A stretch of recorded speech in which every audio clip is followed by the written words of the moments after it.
रहमानिर्रहीम। अस्सलाम वालेकुम स्टूडेंट्स, उम्मीद करता हूँ आप लोग खैरियत के साथ होंगे। बच्चे आज के इस पर्टिकुलर वीडियो के अंदर हम लोग KMU कैट 2023 का जो थर्ड टेस्ट हुआ बच्चे आज के इस पर्टिकुलर वीडियो के अंदर इंशाल्लाह उस थर्ड टेस्ट का जो केमिस्ट्री का पोर्शन है उसको हम लोग डिस्कस करेंगे। कौन कौन से MCQs पूछे गए और किस तरह के MCQs, जैसे कि आप लोग जानते हैं 2025 में ऑलरेडी जो फर्स्ट टेस्ट हुआ उसमें 70% पोर्शन जो था वो 2023 का फर्स्ट पेपर पास पेपर वाला ही था। इट मीन के KMU कैट के अंदर पास पेपर्स के पूछे जाने के काफ़ी ज़्यादा चांसेस होते हैं, तो आपने इसको अच्छी तरह से तैयार करके जाना है। बच्चे अगर हम लोग केमिस्ट्री पोर्शन की बात करते हैं तो यहाँ पर सबसे पहला क्वेश्चन पूछा गया, the mass of 2 moles of sodium hydroxide will be. अब बच्चे आपको पता है कि जो मोल्स हैं, अगर हमने मोल कैलकुलेट करने हों तो बच्चे मोल का फार्मूला ही होता है मैस ओवर मोलर मैस। अब यहाँ पर उन्होंने आपको मोल से ये मैस पूछा हुआ है, तो बच्चे अगर आप लोग मैस फाइंड आउट करना चाहते हैं तो मोलर मैस को उठाकर आप लोग मोल्स के साथ मल्टीप्लाई करेंगे तो ये बन जाएगा mass is equal to mole into molar mass. अब बच्चे जो मोल्स की वैल्यू है वो आपके पास 2 है और जो मोलर मैस होता है सोडियम हाइड्रोक्साइड का, सोडियम 23 और OH में से ऑक्सीजन का मैस 16 और हाइड्रोजन का 1, तो 23 + 16 39 + 1 40 हो जाएगा। तो 2 × 40 आपके पास 80 ग्राम इसका आंसर बनेगा। So the right option over here is delta. Question number 14 पूछा गया, which has the strongest bonding in the solid state. बच्चे इनमें से सबसे ज़्यादा स्ट्रॉन्ग बॉन्डिंग किस में होती है। अगर हम लोग HCl की बात करते हैं तो बच्चे इसके मॉलिक्यूल्स में तो डाइपोल फोर्सेस मौजूद होती हैं। अगर हम लोग क्लोरीन Cl2 की बात करते हैं तो बच्चे इसमें हमारे पास नॉन पोलर मॉलिक्यूल होने की वजह से लेनन डिस्पर्शन फोर्सेस मौजूद होती हैं। ज़ीनोन भी हमारे पास नॉन पोलर गैस होती है, weakest force of attraction Lennon dispersion forces मौजूद हैं। जबकि बच्चे सोडियम क्लोराइड के केस में हमारे पास आयोनिक बॉन्ड जो है वो मौजूद होता है। अब बच्चे आपने ये बताना है कि इनमें से सबसे ज़्यादा स्ट्रॉन्ग बॉन्ड कौन सा है। तो बच्चे याद रखिएगा ionic bond is a type of intra molecular force, जबकि बाकी जितनी भी चीज़ें यहाँ पर दी गई हैं all of these are intermolecular forces. और बच्चे जो इंट्रा मालिकुलर फोर्सेस होती हैं वो स्ट्रॉन्गर होती हैं as compared to intermolecular forces, तो इस वजह से हम लोग यहाँ पर डेल्टा ऑप्शन को सिलेक्ट कर लेंगे। अगर स्ट्रेंथ वाइज बात करें तो हम लोग कहेंगे कि सबसे ज़्यादा यहाँ पर जो फोर्सेस हैं वो D के अंदर मौजूद हैं। उसके बाद जो स्ट्रेंथ होती है वो हमारे पास डाइपोल फोर्स की होती है। उसके बाद लेनन डिस्पर्शन फोर्स जिसका मैस ज़्यादा होगा उसमें बच्चे स्ट्रॉन्ग होती हैं, तो Cl2 का मैस ज़्यादा है वो आएगा। और सबसे लास्ट पर यहाँ पर ज़ीनोन आएगा। होप्स हो कि आप लोगों को ये कंसेप्ट जो है वो क्लियर है। उसके बाद बच्चे अगर हम लोग नेक्स्ट क्वेश्चन की बात करते हैं, क्वेश्चन नंबर 15 है हमारे पास, molten NaCl conducts the electricity due to the presence of. बच्चे याद रखिएगा कि जो NaCl है सोडियम क्लोराइड, ये सॉलिड स्टेट के अंदर इलेक्ट्रिसिटी को कंडक्ट नहीं कर पाता। क्यों नहीं कर पाता? Because of absence of any kind of free ions. बच्चे याद रखिएगा जब सॉलिड स्टेट होती है तो सोडियम क्लोराइड के जो आइंस होते हैं वो आपस में एक दूसरे के साथ स्ट्रांगली बॉन्डेड होते हैं। But in case of molten NaCl हम लोग कहते हैं कि NaCl जो है वो अपने आइंस के अंदर टूट चुका होता है। अब यहाँ पर फ्री आइंस जो है वो मौजूद होते हैं और इन्हीं फ्री आइंस की वजह से जो मोल्टन NaCl है ये इलेक्ट्रिसिटी को कंडक्ट कर जाता है। बच्चे नेक्स्ट है हमारे पास the radio active isotope of hydrogen is called. तो याद रखिएगा प्रोटियम, ड्यूटेरियम और ट्रिटियम में से हमारे पास जो रेडियो एक्टिव आइसोटोप होता है बच्चे वो ट्रिटियम है। ये कैसा आइसोटोप है जो कि इमिट्स करता है बीटा पार्टिकल्स को, और इसको हम लोग इस्तेमाल करते हैं न्यूक्लियर फिशन के अंदर भी हम लोग इस्तेमाल करते हैं। इसको हम लोग ट्रेस की स्टडीज़ के अंदर भी इस्तेमाल करते हैं। बच्चे एक और चीज़ याद रखिएगा, जब आप लोग परसेंटेजेस की बात करते हैं चैप्टर नंबर 1 के अंदर भी मौजूद है, या आप लोगों की बुक के अंदर नहीं है, पंजाब की बुक के अंदर ये चीज़ें मौजूद हैं। तो बच्चे आप लोगों को जब परसेंटेज दे दी जाए, आपको बता दिया जाए कि फ़लाँ जो आइसोटोप है वो 75% है, फ़लाँ आइसोटोप जो है वो 20% है, फ़लाँ आइसोटोप जो है वो 3% है, फ़लाँ आइसोटोप जो है वो 0.00 इस तरह से कुछ परसेंट है। तो याद रखिएगा कि हर एलिमेंट का वो आइसोटोप जो सबसे कम मिकदार के अंदर पाया जाता है वो रेडियो एक्टिव आइसोटोप होता है। ट्रिटियम की जो अबंडेंस है वो 0.00 के राउंड अबाउट होती है, तो बच्चे सबसे कम मिकदार के अंदर पाया जाता है। मीन टू से ये रेडियो एक्टिव है, तो हमारे पास यहाँ पर राइट ऑप्शन जो है वो ट्रिटियम आ जाएगा। बच्चे डेल्टा ऑप्शन के अंदर एक टर्म यूज़ की गई ऑर्थो हाइड्रोजन। बच्चे जो ऑर्थो हाइड्रोजन है basically this one is the spin isomer of hydrogen. ये कोई आइसोटोप नहीं होता, ये स्पिन आइसोमर होता है। और हम लोग ये टर्म उस वक़्त इस्तेमाल करते हैं जब हमारे पास 2 प्रोटॉन जो होते हैं वो H2 मॉलिक्यूल्स के स्पिन कर रहे होते हैं तो उनकी स्पिन को बताने के लिए जो है वो हम लोग ये टर्मिनोलॉजी इस्तेमाल करते हैं। खैर आप लोगों के लेवल की बात नहीं है, इस लेवल के ऊपर इसको समझना भी ज़रूरी नहीं है। जो बेसिक कॉन्सेप्ट है वो याद रखना है कि रेडियो एक्टिव आइसोटोप जो सबसे कम मिकदार के अंदर पाया जाता है that is the tritium. Next question number 17, which of following is a pure substance. बच्चे प्योर सब्सटेंस जो सिर्फ एक ही किस्म के एलिमेंट से मिलकर बना हुआ हो। अब जो सी वाटर है इसके अंदर पानी भी मौजूद होता है, इसके अंदर साल्ट भी मौजूद होता है और इसके अंदर बच्चे डिज़ोल्व गैसेस भी जो है वो मौजूद होती हैं। ब्रैस की बात करें तो this one is the mixture of copper and zinc. ये बेसिकली एक एलॉय है। Alloy mixture of two metals को बोला जाता है। और टैप वाटर जो हम लोग घरों के अंदर पानी इस्तेमाल करते हैं तो बच्चे इसके अंदर डिज़ोल्व मिनरल्स भी होते हैं और साथ ही साथ इसमें केमिकल्स वगैरह भी जो है वो मौजूद होते हैं। तो ये भी राइट ऑप्शन नहीं है। जबकि डेल्टा ग्रेफाइट प्योर कार्बन से मिलकर बना होता है तो बच्चे ये हमारे पास प्योर सब्सटेंस है। राइट ऑप्शन यहाँ पर ग्रेफाइट बन जाएगा। क्वेश्चन नंबर 18 है कि कोवलेंट नेटवर्क क्रिस्टल्स हैव। बच्चे अगर आप लोग तमाम ऑप्शंस को देखें तो कंपैरिजन बेसिकली हुआ है मॉलिक्यूलर क्रिस्टल्स के साथ। तो याद रखिएगा बच्चे जो कोवलेंट नेटवर्क क्रिस्टल्स होते हैं they have the higher melting point than the molecular crystals. जो मॉलिक्यूलर क्रिस्टल्स होते हैं उनमें वीक फोर्सेस ऑफ अट्रैक्शन पाई जाती हैं जो कि लैंडेड डिस्पर्शन फोर्सेस होती हैं। और लैंडेड डिस्पर्शन फोर्सेस आ रही बात है बच्चे वीक होंगे as compared to covalent bond, क्योंकि जो कोवलेंट बॉन्ड है वो इंट्रा मॉलिक्यूलर फोर्स है, जबकि जो हमारे पास मॉलिक्यूलर क्रिस्टल्स हैं ये हमारे पास लैंडेड डिस्पर्शन फोर्सेस रखते हैं जो कि इंटर मॉलिक्यूलर फोर्स है। और इंट्रा मॉलिक्यूलर फोर्सेस हमेशा स्ट्रॉन्ग होती हैं। 40 के अंदर लिखा है discrete molecules linked by van der वाल फोर्सेस। तो बच्चे ये वाली बात ठीक है मॉलिक्यूलर क्रिस्टल्स के लिए। कोवलेंट क्रिस्टल्स के पास ये प्रॉपर्टी नहीं होती। और डेल्टा ऑप्शन के अंदर लिखा है हाइड्रोजन बॉन्डिंग, तो हाइड्रोजन बॉन्डिंग वैसे ही मौजूद नहीं होती इनमें। राइट ऑप्शन अल्फा बन जाएगा।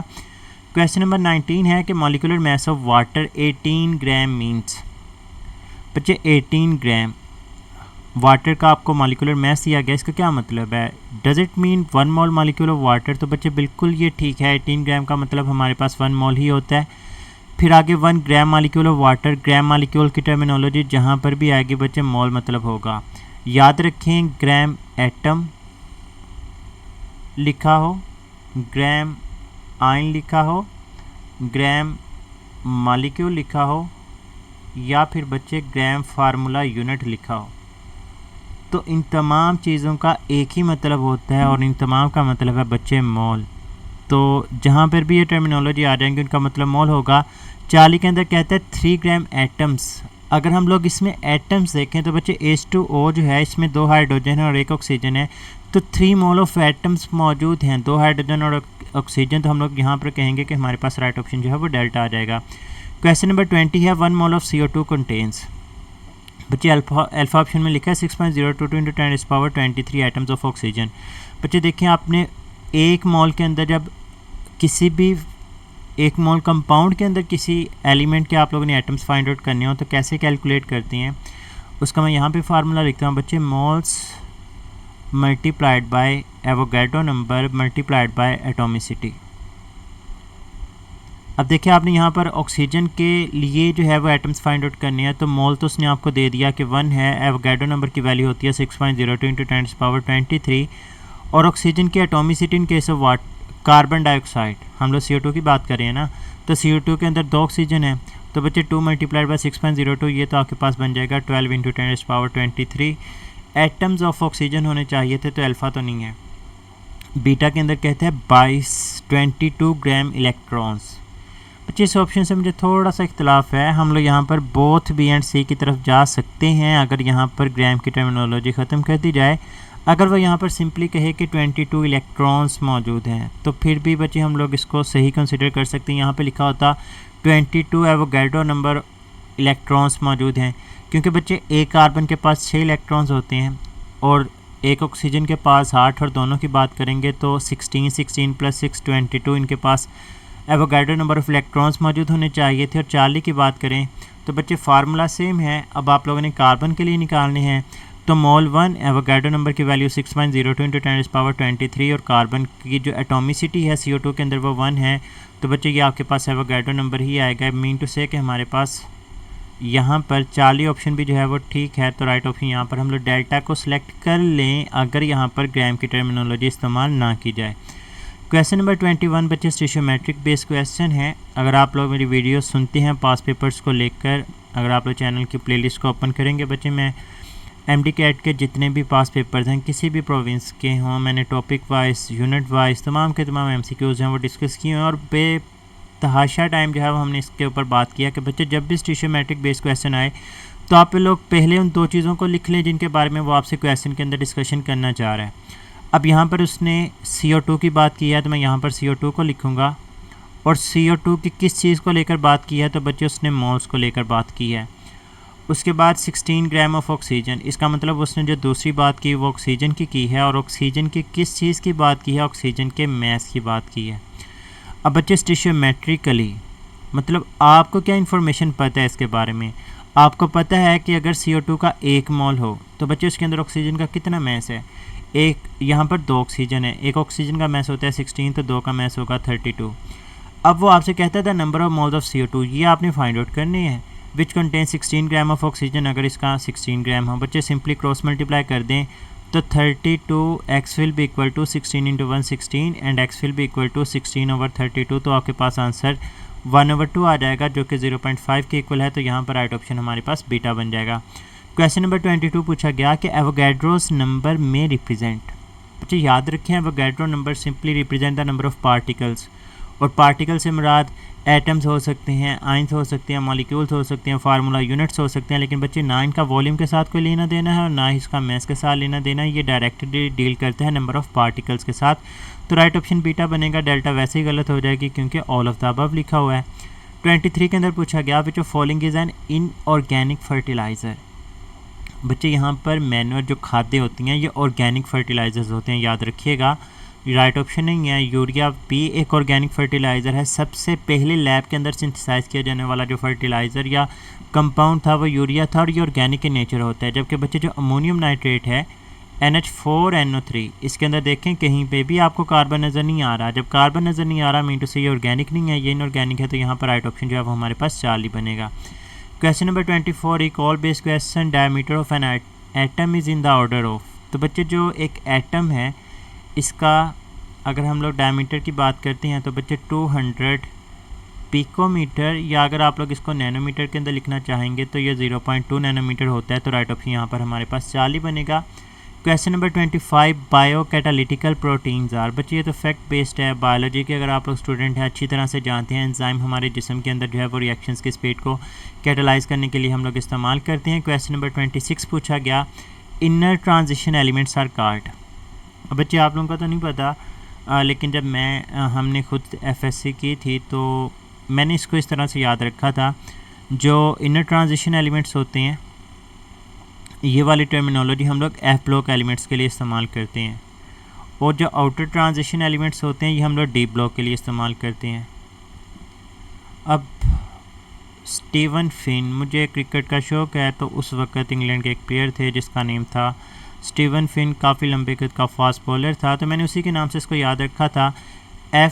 फिन के F से हम लोगों ने F ब्लॉक को याद रखना है और इन के INN से जो है वो आप लोगों ने इसको याद रखना है। मतलब जो F ब्लॉक एलिमेंट्स है वो इनर, और इसको आप लोग डाउट से याद रखेंगे, D ब्लॉक का D और आउट, तो ये डाउट शक वाला डाउट हो जाएगा। खैर अब ऑप्शन के ऊपर आते हैं, कहते हैं इनर ट्रांजिशन एलिमेंट्स आर। बच्चे inner transition elements F block को बोलते हैं, और F ब्लॉक के अंदर आपके पास दोनों सीरीज़ आती हैं, लेंथेनाइड भी आते हैं और इसके अंदर एक्टिनाइड्स भी आते हैं। तो इसका मतलब अल्फ़ा भी ठीक है और बीटा एक्टिनाइड्स भी ठीक है। और बच्चे याद रखिएगा लेंथेनाइड और एक्टिनाइड्स दोनों को कलेक्टिवली हम लोग रेयर अर्थ मेटल्स का नाम भी देते हैं क्योंकि ये हमारी ज़मीन के अंदर बहुत ही कम मिकदार के अंदर पाए जाने वाले एलिमेंट्स हैं। तो यहाँ पर हमारे पास जो राइट ऑप्शन होगा that will be delta option. Question number 27 है which the following can not exist in solution. बच्चे याद रखिएगा oxide can never exist in the solution, क्योंकि जो O-2 होता है बच्चे वाटर के अंदर बहुत ही ज़्यादा रिएक्टिव होता है और उसके साथ रिएक्ट करके फौरी तौर पर हाइड्रोक्सिल आयंस की जो है वो फॉर्मेशन कर लेता है। जबकि H+ बच्चे आपको पता है वाटर को डिसोसिएट करें तो H+ बनता ही बनता है, इसी तरह से साल्ट्स को डिसोसिएट करें तो Na+ और Cl- भी लाजमी तौर पे बनता है। लेकिन आप लोगों को कभी भी सोल्यूशन के अंदर O-2 देखने को नहीं मिलेगा। तो राइट ऑप्शन बच्चे यहाँ पर हमारे पास सल्फा बनेगी। क्वेश्चन नंबर 28 है among the halogens the lowest boiling point is of.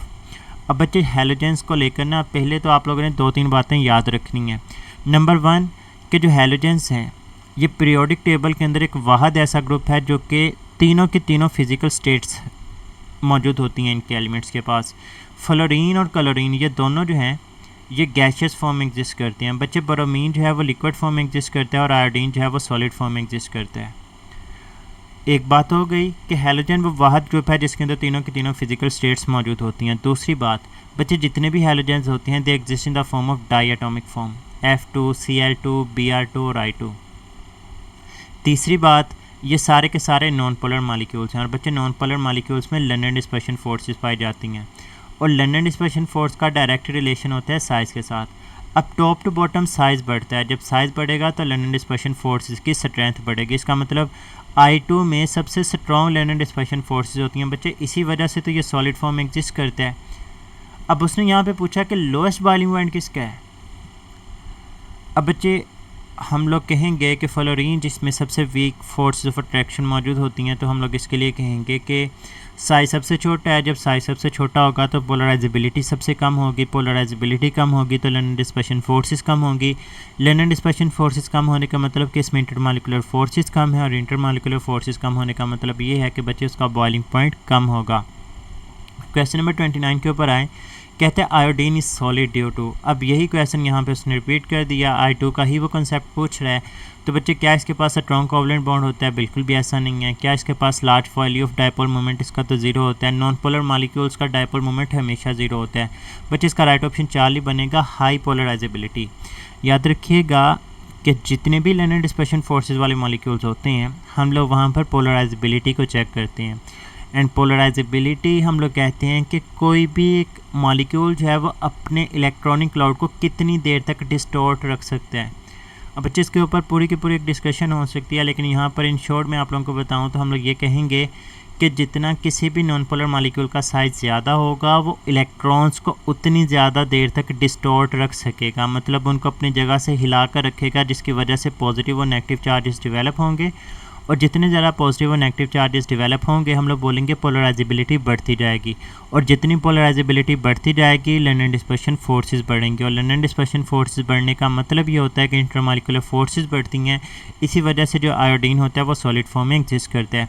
Hydrogen bonding तो आयोडीन के अंदर मौजूद ही नहीं होती। हाइड्रोजन बॉन्डिंग के लिए जो कंडीशन है वो ये होती है कि एक तरफ पार्शली पॉजिटिव हाइड्रोजन होना चाहिए और दूसरी तरफ फोन F1 में से कोई सा एक एलिमेंट होना चाहिए। बच्चे इसी वजह से तो आप लोग 3 मिसालें पढ़ते हैं। HF की मिसाल पढ़ते हैं आप लोग, NH3 की पढ़ते हैं और साथ में वाटर। इन तीनों के केस में देखें आपके पास एक में फ्लोरीन है, एक में नाइट्रोजन है और ऑक्सीजन है और साथ में हाइड्रोजन जो है वो इनमें मौजूद होते हैं। खैर हम लोग बात करते हैं आगे क्वेश्चन नंबर 30 की। क्वेश्चन नंबर 30 के अंदर पूछा गया which of following is not a fatty acid. बच्चे फैटी एसिड की टर्मिनोलॉजी जो है वो हम लोग इस्तेमाल करते हैं एलिफैटिक मोनोकार्बोक्सिलिक एसिड्स के लिए। अब बच्चे प्रोपानोइक एसिड 3 कार्बन वाली मोनोकार्बोक्सिलिक एसिड ये फैटी एसिड है। एसिटिक एसिड 2 कार्बन वाली मोनोकार्बोक्सिलिक एसिड ये भी ठीक है। ब्यूटानोइक एसिड ये भी 4 कार्बन वाली हमारे पास एलिफैटिक मोनोकार्बोक्सिलिक एसिड। जबकि थैलिक एसिड बच्चे थैलिक एसिड जो है ये हमारे पास एरोमेटिक डाई कार्बोक्सिलिक एसिड है। इसके 3 आइसोमर्स होते हैं। खैर सिंपल अगर हम लोग बात कर रखें तो थैलिक एसिड चूँकि एरोमेटिक है एलिफैटिक नहीं है तो बच्चे हम लोग बोलेंगे फैटी एसिड नहीं है। नेक्स्ट है the formula of palmitic acid is. बच्चे 2 फार्मूला ही पूछे जा सकते हैं आपसे, पाल्मिटिक एसिड का भी पूछा जा सकता है और आप लोगों से स्टेरिक एसिड का भी पूछा जा सकता है। पाल्मिटिक पे की आवाज़ दे रहा है अगर उर्दू के अंदर देखें ना, तो इसी से आप लोगों ने याद रखना है कि इसके अंदर जो नंबर ऑफ़ कार्बन होते हैं ना वो 15 होते हैं। अब मैं बच्चों को याद करवाता हूँ कि C15 अल्केन का जनरल फार्मूला ज़रा रिकॉल करें तो अल्केन का हम लोग कहेंगे CnH10+2 होता है। मतलब अगर इसमें 15 कार्बन है तो हाइड्रोजन 2 गुना से 2 ज़्यादा होने चाहिए 32। अब इन 32 में से आप लोग एक हाइड्रोजन को कम करते हैं वो 31 रह जाएंगे। जब ये 31 हाइड्रोजन रह जाएंगे तो आप लोग उस जो एक हाइड्रोजन रिमूव किया उसकी जगह पर COOH लगा दें। तो बच्चे इसका जो फार्मूला होता है पाल्मिटिक एसिड का that is C15H31 COOH, right option alpha है। स्टेरिक एसिड सीन की आवाज़ दे रहा है, सीन से ही 17 बनता है तो बच्चे C17। अगर अल्केन हो तो 36 हाइड्रोजन होने चाहिए लेकिन एक को निकाल देंगे तो 35 और साथ में COOH लगाएंगे तो ये स्टेरिक एसिड का फार्मूला है। क्वेश्चन नंबर 32 के अंदर पूछा गया which of following is not an amino acid. तो बच्चे लैक्टिक एसिड जो है ये हमारे पास अल्फ़ा हाइड्रोक्सी प्रोपानोइक एसिड को बोला जाता है। कुछ इस तरह से इसका स्ट्रक्चर होता है। अब बच्चे हमारे पास एक कार्बोक्सिलिक एसिड है, हमारे पास अमाइनो एसिड नहीं है, क्योंकि अमाइनो एसिड के पास carboxyl group plus amino group होना ज़रूरी है, जबकि ग्लूटामिक एसिड और स्पार्टिक एसिड ही हमारे पास एसिडिक अमाइनो एसिड है और ग्लाइसिन सबसे सिंपलेस्ट अमाइनो एसिड होती है। राइट ऑफ यहाँ पर बीटा बनेगा। क्वेश्चन नंबर 33 है reaction at anode is called. बच्चे याद रखिएगा एनोड के ऊपर हमेशा जो फिनोमिना होता है ना वो ऑक्सीडेशन का होता है, और रिडक्शन का जो फिनोमिना होता है वो हमेशा कैथोड के ऊपर होता है। इसको याद रख लीजिएगा कुछ इस तरह से, जर्क से, जर्क अक्सर आपने ये सुना होगा झटका। मैं इसी से याद करवा देता हूँ। G stand for gain, E stand for electron, R stand for reduction and C stand for cathode. बच्चे गेन ऑफ इलेक्ट्रॉन रिडक्शन को बोला जाता है। रिडक्शन का फिनोमिना हमेशा कैथोड के ऊपर होगा, डजेंट मैटर वो इलेक्ट्रोलिटिक सेल है, गैल्वेनिक सेल है, रिडक्शन हमेशा कैथोड के ऊपर होगी और ऑक्सीडेशन हमेशा एनोड के ऊपर होगी। क्वेश्चन नंबर 34 पूछा गया which of following is not a macromolecule. अब बच्चे थायरोक्सिन, बीटा के अंदर हीमोग्लोबिन की बात हुई, चार्ली के अंदर जो है वो हमारे पास इंसुलिन की बात हुई और डेल्टा के अंदर माल्टोज की बात हुई। बच्चे थायरोक्सिन जो है ये एक हार्मोन है, ये एक मैक्रोमोलिक्यूल नहीं है। राइट ऑप्शन अल्फा है। बीटा के अंदर हीमोग्लोबिन एक मैक्रोमोलिक्यूल है, 68,000 मैस, और जिसका 10,000 से ज़्यादा हम लोग उसको वैसे ही पॉलीपेप्टाइड के अंदर लेकर जाते हैं और उनको मैक्रोमोलिक्यूल की कैटेगरी के अंदर अक्सर कंसिडर करते हैं। इंसुलिन भी हमारे पास है वो बच्चे एक प्रोटीन। फिर माल्टोज से कार्बोहाइड्रेट है, ये भी मैक्रोमोलिक्यूल कैटेगरी के अंदर फॉल करते हैं। तो थायरोक्सिन बीइंग अ हार्मोन हम लोग कहेंगे यहाँ पर राइट ऑप्शन बन जाएगा। Question number 35 among the halogens the rare element is, सबसे कम कौन पाया जाता है। बच्चे आप लोग जनरली इन्हीं चार को पढ़ते हैं, फ्लोरीन, क्लोरीन, ब्रोमीन और आयोडीन। जो एस्टाटीन है ये बहुत ही कम मिकदार के अंदर पाया जाता है, इसी वजह से इसको जनरली कंसीडर नहीं किया जाता, क्योंकि ये रेयर अर्थ है, एक रेडियो एक्टिव एलिमेंट होता है, हमारे यहाँ बहुत ही कम मिकदार के अंदर ये एग्जिस्ट करता है। क्वेश्चन नंबर 36 है बच्चे the melting point and boiling point up to middle of 3D series. बच्चे इंक्रीज़ करता है, क्यों इंक्रीज़ करता है, क्योंकि बाइंडिंग एनर्जी बढ़ती है। अब बाइंडिंग एनर्जी क्यों बढ़ती है, बिकॉज इनके पास नंबर ऑफ़ अनपेयर्ड इलेक्ट्रॉन्स बढ़ते हैं मिडल तक और उसके बाद वो पेयर अप होना स्टार्ट हो जाते हैं। होप्स हो कि आप लोगों को इनकी इलेक्ट्रॉनिक कन्फिग्रेशन का कॉन्सेप्ट जो है वो क्लियर है, उससे आप लोग समझ रहे होंगे कि मैं क्या बात बोल रहा हूँ कि मिडल तक अनपेयर्ड इलेक्ट्रॉन्स की तादाद बढ़ती जाती है। जितने अनपेयर्ड इलेक्ट्रॉन्स बढ़ेंगे उनकी बाइंडिंग की सलाहियत बढ़ती है। हम लोग कहते हैं number of binding electrons increase होते हैं, बाइंडिंग एनर्जी बढ़ जाती है। जितनी बाइंडिंग एनर्जी बढ़ेगी उनके मेल्टिंग और बॉइलिंग पॉइंट की वैल्यूज़ हैं वो बढ़ती जाएंगी।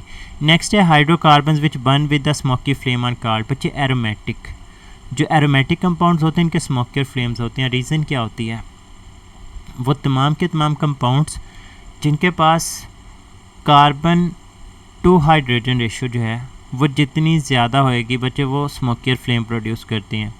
अब अगर हम लोग एरोमेटिक कंपाउंड्स लाइक बेंजीन की ही बात करें ना, तो इसका C6H6 फार्मूला होता है। इसमें 6 कार्बन 6 हाइड्रोजन, मतलब एक कार्बन के हिस्से में एक हाइड्रोजन आता है, या ये कह लें कि एक हाइड्रोजन के हिस्से में एक कार्बन आता है। लेकिन बच्चे अगर आप लोग अल्कीन्स की बात करें तो C6H14 आएगा, मतलब कि अगर कार्बन और हाइड्रोजन की रेशो निकालें तो बच्चे आप लोगों के पास 7:2 आएगी, या मज़ीद सिंप्लीफाई कर लें तो 3.5, मतलब 3.5 हाइड्रोजन के हिस्से में एक कार्बन आ रहा है। तो फिर हम लोग कहते हैं, सॉरी ये काउंटिंग थोड़ी सी गलत हो गई, यहाँ पर 3 आ जाएगा, तो ये हमारे पास अगर 1 आ जाएगा तो ये हमारे पास 2 पॉइंट समथिंग आ जाएगा। खैर बात करने का मकसद ये है कि वो तमाम के तमाम कंपाउंड्स जिनमें हाइड्रोजन के हिस्से में ज़्यादा कार्बन आते हैं बच्चे वो स्मोकियर फ्लेम्स हैं वो प्रोड्यूस करते हैं। तो एरोमेटिक कंपाउंड्स की कैरेक्टरिस्टिक होती है, इनके स्मोकियर फ्लेम्स होते हैं। क्वेश्चन नंबर 38 के अंदर पूछा गया when 1 hydrogen atom of an alkane is removed with 1 bonding electron then it is called. बच्चे इसको अल्काइल रेडिकल का नाम दिया जाता है। क्वेश्चन नंबर 39 पूछा गया which one has the lowest density at room temperature. अब बच्चे जो डेंसिटी है, डेंसिटी का फार्मूला ही होता है मास पर यूनिट वॉल्यूम। तो density and mass are directly related to each other. एक तो बात आप लोग यहाँ से रिलेट करें तो बच्चे आप लोगों को पता चलेगा नियोन का मास है हमारे पास 20, अमोनिया का मास है 70, नाइट्रोजन का मास है 28 और कार्बन मोनोऑक्साइड का मास 16 + 28। तो इनके मास ज़्यादा, तो ये तो निकाल दें। अब बच्चे यहाँ पर बहुत सारे बच्चे ना इसको सिलेक्ट करते हैं अमोनिया को, कि अमोनिया का मैस कम है तो हम लोग बोलेंगे कि मैस कम तो इसकी डेंसिटी कम होगी। लेकिन बच्चे इसका जो राइट ऑप्शन है that is the neon. Neon एक गैस है, अमोनिया भी गैसेस फॉर्म एग्जिस्ट करती है लेकिन जनरली अमोनिया लिक्विड होता है। तो बच्चे नियोन और अमोनिया, हालांकि इसका मैस अमोनिया का जो है वो कम है तो इसकी डेंसिटी सबसे कम होनी चाहिए थी, लेकिन हम लोग कहते हैं कि नियोन की डेंसिटी जो है वो ज़्यादा है, या नियोन की डेंसिटी जो है वो कम है और अमोनिया की डेंसिटी जो है वो ज़्यादा है। अगर आप लोग इनकी वैल्यूज़ को भी नोट डाउन करेंगे तो बच्चे हमारे पास जो अमोनिया है इसकी डेंसिटी की वैल्यू होती है हमारे पास 1.31 और ग्राम पर लीटर, और जो नियोन होता है इसकी वैल्यू होती है हमारे पास 1.25 ग्राम पर लीटर। अब रीज़न क्या है बच्चे, जो अमोनिया है, ammonia is a polar molecule. और बच्चे अगर आप लोगों ने गैसेस के आइडियल और नॉन आइडियल बिहेवियर पढ़े हुए हैं तो आप लोगों को पता होना चाहिए कि जो पोलर मॉलिक्यूल्स होती हैं they are non ideal in nature, और जो नॉन आइडियल मॉलिक्यूल्स होती हैं उनमें इंटर मॉलिक्यूलर फोर्सेज हैं वो ज़्यादा होती हैं। अगर इंटर मॉलिक्यूलर फोर्सेज ज़्यादा होंगी तो इसका मतलब ये होगा कि वो मॉलिक्यूल्स हैं वो आपस में एक दूसरे के पास होंगे। जब मॉलिक्यूल्स एक दूसरे के पास होंगे तो बच्चे ये वॉल्यूम कम ऑक्यूपाई करेंगे, और अगर वॉल्यूम वाले फैक्टर को देखें, जितना वॉल्यूम कम होगा तो उसकी डेंसिटी क्या होनी चाहिए, ज़्यादा होनी चाहिए। On the other hand neon जो है बच्चे इसमें लर्नर डिस्पर्शन फोर्सेज, ये नॉन पोलर मॉलिक्यूल्स हैं, और जो नॉन पोलर मॉलिक्यूल्स होती हैं वो आइडियल होती हैं, और जो आइडियल मॉलिक्यूल्स होती हैं उनमें इंटर मॉलिक्यूलर फोर्सेज जनरली होती नहीं है। और अगर इंटर मॉलिक्यूलर फोर्सेज नहीं होंगी तो मॉलिक्यूल्स दूर दूर होंगे, मॉलिक्यूल दूर दूर होंगे तो वॉल्यूम ज़्यादा होगा, और बच्चे अगर वॉल्यूम ज़्यादा होगा तो अल्टीमेटली उसकी डेंसिटी जो है वो कम होती है। और यही पूछा गया तो हम लोगों ने यहाँ पर नियोन को सिलेक्ट कर लिया। तो बच्चे हमारा केमिस्ट्री का पोर्शन था। होप सो कि आप लोगों को केमिस्ट्री पोर्शन के अंदर तमाम की तमाम चीज़ें क्लियर हैं। स्टिल एनी कन्फ्यूजन तो आप लोग कमेंट सेक्शन के अंदर